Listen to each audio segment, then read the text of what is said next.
Ananda, entitled, I baptize myself in the waters of my tears of love. Through long, winding pathways of self-doubt, fording mighty rivers that separated thee from me, trudging over endless wastes of barren lives, tossing dangerously on the rapids of many ambitions, arduously climbing steep mountain trails of desire, and carefully extricating myself from whirlpools of alternating sadness and hilarity. At last, I have reached my journey's end. I look upon all those past travails with joy. Every struggle, every past agony has produced a flowing spring of joyous, grateful tears. In the sacred waters of those tears, I baptize myself daily with deep love for thee.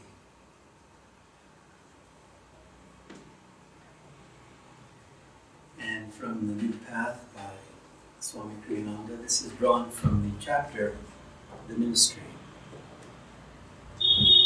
Often during the years I was with Master, he exhorted his audiences to fulfill his cherished dream, to found world brotherhood colonies, or spiritual cooperative communities, not monasteries merely, but places where people in every walk of life could devote themselves to living for God.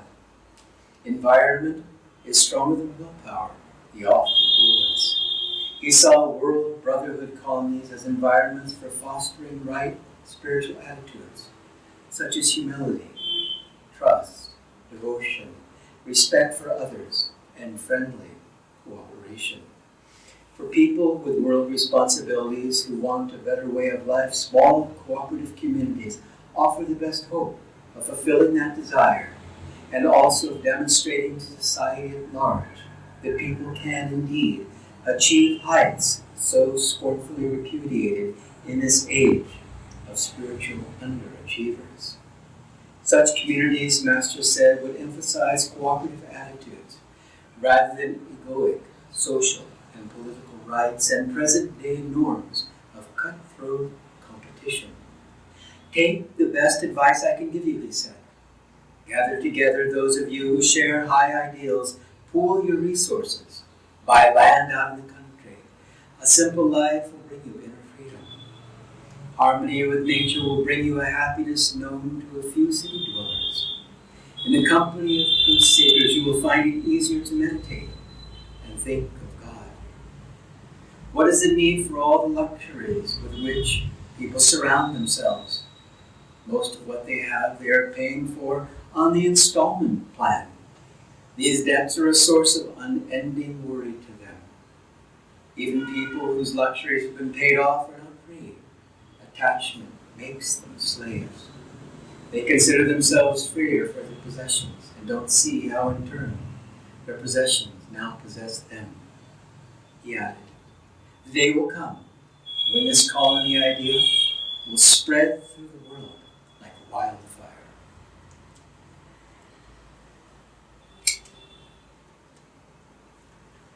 And so it's very, very important for us from time to time to reflect on how Master's work, and after Master passed, how Swami took up the torch and continued to expand this work. And it takes dreaming, but it takes dreaming that is grounded. And that's why it's very important on the spiritual path to have our head up in the clouds, to be living in the upper chakras, in our hearts, and at the spiritual eye, and at the same time do what is necessary in our sadhana, in our seva, in all that we can to push this great work forward. Because otherwise, what are we going to leave for future generations? It's very, very good to reflect that when Yogananda started his work, came to America, he didn't even speak the language. And he had to be pushed by his own Sri Yukteswar, as we remember in that wonderful story, as he was coming across from from India to America, and he was asked, would you speak? He thought, what, am I going to speak in Bengali? What am I going to do? And there he was, there on the boat, before a substantial audience, and for 10 minutes, and that's a long time. Go look at your watch and see what 10 minutes, the experience of 10 minutes is like. Being silent in front of a crowd. You'd have to be an absolute hero to withstand that kind of a challenge. And finally, Sri Yukteswar, as Yogananda was sweating away, of course he was a master, so it was all just a show in a way, but nevertheless, these great ones are always there to be examples for us all. And so urgently he prayed to Sri Yukteswar's guru, please help me. And Sri Yukteswar said, you can speak, and he did. And it was a speech of about 45 minutes. But afterwards, he had to go to the audience there at the boat and ask them discreetly, what did I say? Very interesting. What did I say? And he said, oh, you gave a very stirring lecture and so forth and so on. And he had to be reminded because he was in this fabulous state of consciousness where he was channeling spirit, channeling the grace of his guru. Now that kind of experience, of course, is very, very unusual, and most of us won't be asked to do that. We're thankful for that. We'll be asked to do other things. But the amazing thing about God and the great ones is they work with the raw material that they see before them, and that's us. And it's not humility to think that I can't do anything for the Master's work. Yes, we have to do what we can where we've been placed, with our families and in the work that has been given to us. Yes, absolutely. But at the same time, we need to push formally the Master's work forward in any way that we can. Once a year, once a month, once a day, whatever we can. Because then future generations will thank us and say, thank you. Thank you for the sacrifice of doing what you could when it appeared to be insurmountable. There was no money, what else is new? There was no time, what else is new? Etc., etc. And that's what the Maya loves to constantly pipe into our consciousness. When I get older, when I'm 70 and 80 and so forth, then I'll have the free time and the money and so on, if we're still on this earth. And so for us, again, as Yogananda said, when you're happy in the present, you have God. And when we have God, then we are instruments for that Spirit. And as we're instruments for that Spirit, then we can, and it takes bold courage to do what we can to push things along.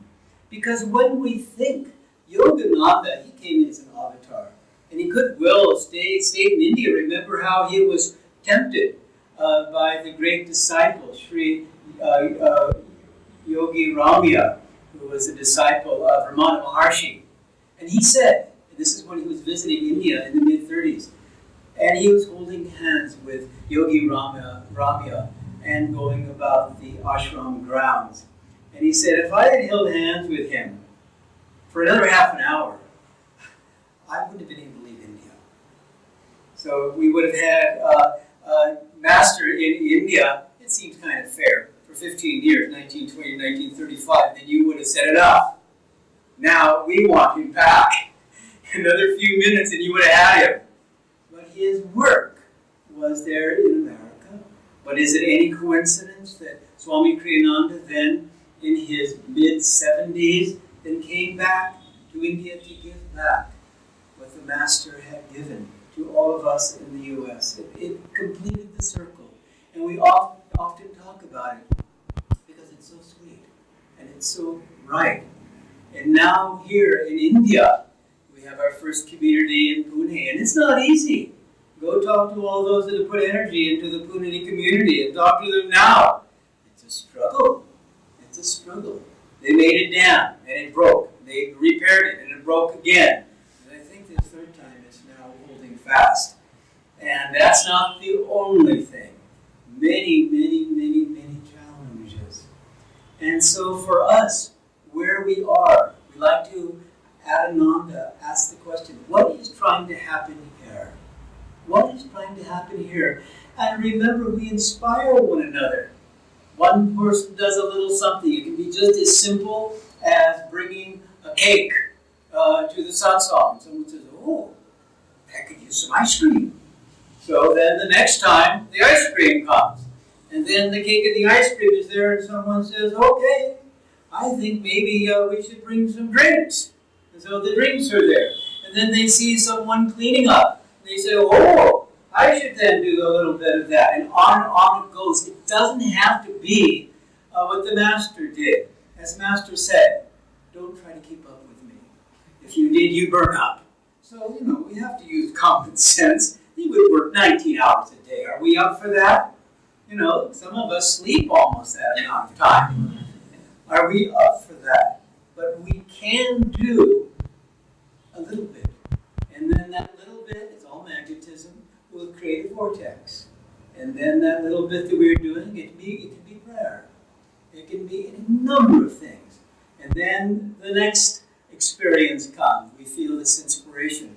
Why not go over here and do a little something? Nayaswami Haridas and Devi are coming in November. And it's a great thing when these acharyas come. We know that. We love that. Because then we think, okay, now out comes, the promotions and so forth and so on. And we have our little meetings and we take on the challenge of, whatever, fill the hall and so forth. What is that meant? Is that meant to be an isolated experience? No. It's not meant to be that at all. It's like seclusion. You go into seclusion. And then as soon as you get out of seclusion, remember Yogananda said, seclusion is the price for spiritual greatness. Then you mark down on your calendar the next seclusion. Don't leave seclusion and not mark down on the calendar your next seclusion. That's a mistake. And so it is when we have these campaigns, as we'll have in November. It's going to be beautiful when we have them here, and we'll be at the School of Ancient Wisdom, as we've been numbers of times, and with a wonderful vibration and our lovely family about us and many others. Then, what can we do to continue on with that wave? Because these experiences we have, whether it's an inspiration meditation, whether it's something like this upcoming program, whether it's something simple like bringing the ice cream, it is not meant to be an isolated moment in time. It is meant to stir us to take the next step, whatever that might be.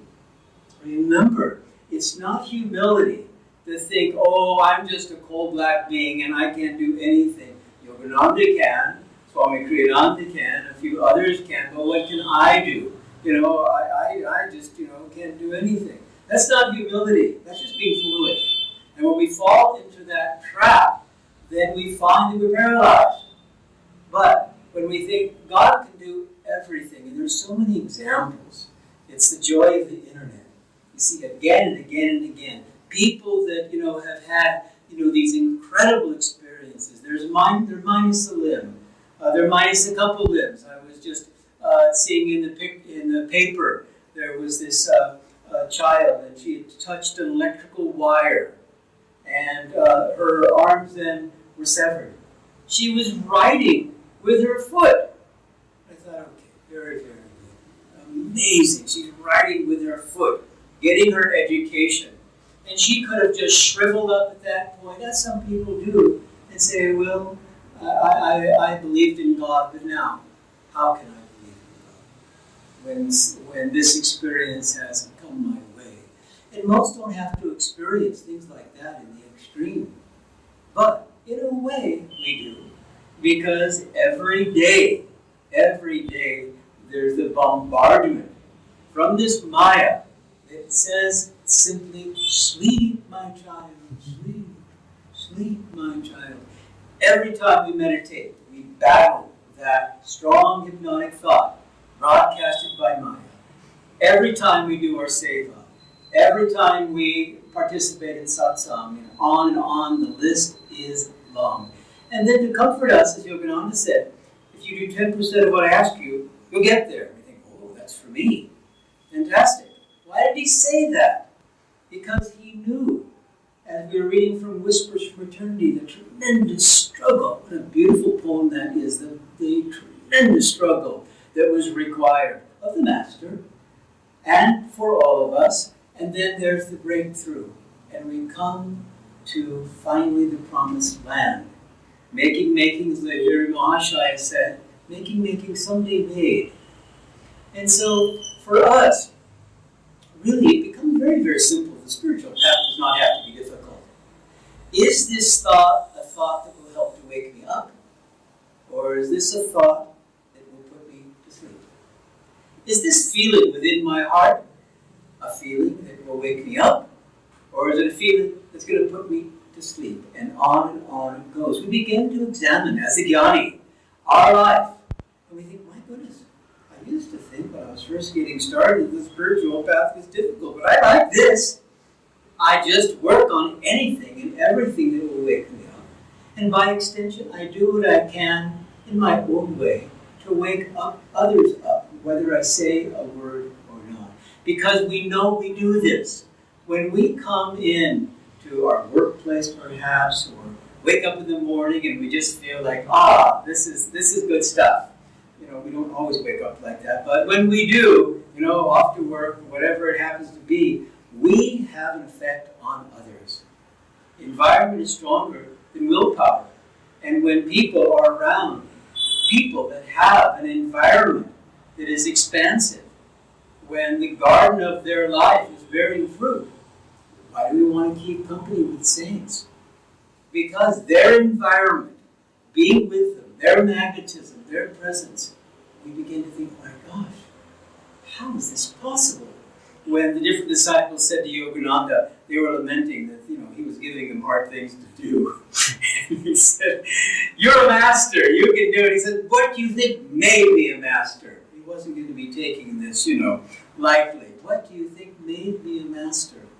And so for us, and it's why Yogananda said the minutes are more important than the years, we have to keep in mind that every single day has a responsibility, as every single moment has a responsibility, as every single hour has a responsibility. And that responsibility is to move forward, not just for ourselves, because believe me, there's just not the incentive. Why? Because we're everything.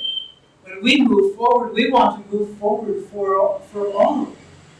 As we're able to embrace that thought, that's the thought of the masters. That's why Yogananda said, I'd be willing to come back 1 trillion times if necessary, just for one. And so, when you think about it, on the spiritual path, we are able to move forward to such a great, great degree because of the tailwind, because of the support of the saints. We can't take Kriya for granted. We can't take these meditation techniques for granted. They were put together thousands of years ago by superconscious yogis and then passed on. Remember, Lahiri Mahashaya had to really get after Babaji because Babaji didn't want to give away Kriya. The age is still not that light. It's just Tupara Yuga, just coming out of Kali, the darkest of the ages. So Babaji was being very strict. He thought, no, just for those that are the renunciates that dedicate themselves to God. The rest, good luck. That's what the incarnation plan's for. We go back another time when they're more dedicated and so on. And here he said, please, as a householder with children, can you possibly relax? Can you possibly relax these restrictions? And Babaji, thank you, Babaji, said, God has spoken through you. Give Kriya, he said to Lahiri Mahashaya, to all of those souls that are sincere. And that was really the great wave of expansion. So that one would have then the ability, through this great technique, as Lahiri Mahashaya said about Kriya, every single problem can be solved through Kriya. We have this powerful technique, along with meditation, to rid ourselves of all of these obstructions, these karmas, so that we can be more fit to serve and to grow and to hopefully in this lifetime awaken from this dream. Those crackers that are going off, we shouldn't be thinking of them as a distraction. They're waking us up. Everything should be used as raw material, everything, remember, it's the shadow that glorifies the light. It's the shadow that glorifies the light. And so all of the distractions and everything, even Yogananda said, that worry can be spiritually stimulating. And when I heard that, I thought, how can I ever understand the spiritual path? He just got done saying on the other page, go on a worry fast. And now he's saying it's spiritually stimulating. Because the great ones are always maneuvering us in this way and that. Go to the left, go to the right, in order to finally get to our center. That's why they say you can live more in the spine, where the action is, and where also the stillness lies. The stillness which we crave. And out of the stillness comes that joy, comes that love, comes that desire to do what we can, to touch other people's lives in our own way. And so we have been given a superabundance of gifts. Go home and write a list of all the gifts that you've been given, and you'll need more than one page. Many, many gifts, and I'm just talking about this incarnation. Many, many gifts we've been given inwardly and outwardly. And reflect then, when you write a few pages of all these gifts that you've been given and all these graces of the soul, what it took for you to get to this point where you are now. It's taken a lot of effort from the saints especially, our own self-effort too, of course. So what can we do then to render grateful service? And so it's a very, very fascinating journey to embrace where we are. That's where contentment comes in. Embrace where we are, and then push a good thing along. See what we can do. Have that courage, have that fearless spirit to move forward in any way that we can. As Sri Yukteswar said, the boat of Satsang is going. Who will go? Who will go? If none will go, I'll go. And so, we want on one level to walk on alone, but on the other level know that we are the one spirit animating these many forms. And though it appears at times that we are going alone, we're really not. Because as we move forward in our consciousness, everything is moving forward. Remember, as we like to recall the Buddha, when he was free, they say that his consciousness expanding, of course, in samadhi throughout the earth, that even a farmer doing his work was uplifted. And all were uplifted, that were attuned to this great expanse of consciousness. So we do more than we think as we venture forth on the spiritual path. So we come a long way, all of us. What a journey. What an amazing journey. And when we think of this little life, what an amazing journey. It's really, really been something. And it's not over yet. There's more adventures that awaits us. And let these adventures be joyous adventures. And let these adventures be adventures of expansion.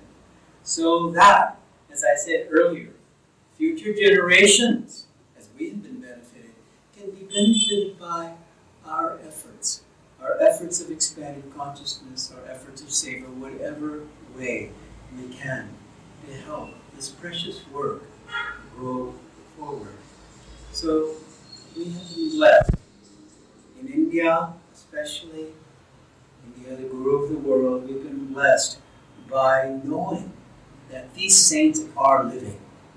Krishna, is he dead? No, he's not dead. He's very, very much alive in our own hearts and in omnipresence. And so let us understand and appreciate that, yes, it's a challenge. No question about it. It's a challenge. Life is a challenge. But bit by bit, step by step, we can move forward. And we can move forward by our own effort and through the grace of God. So, God bless you.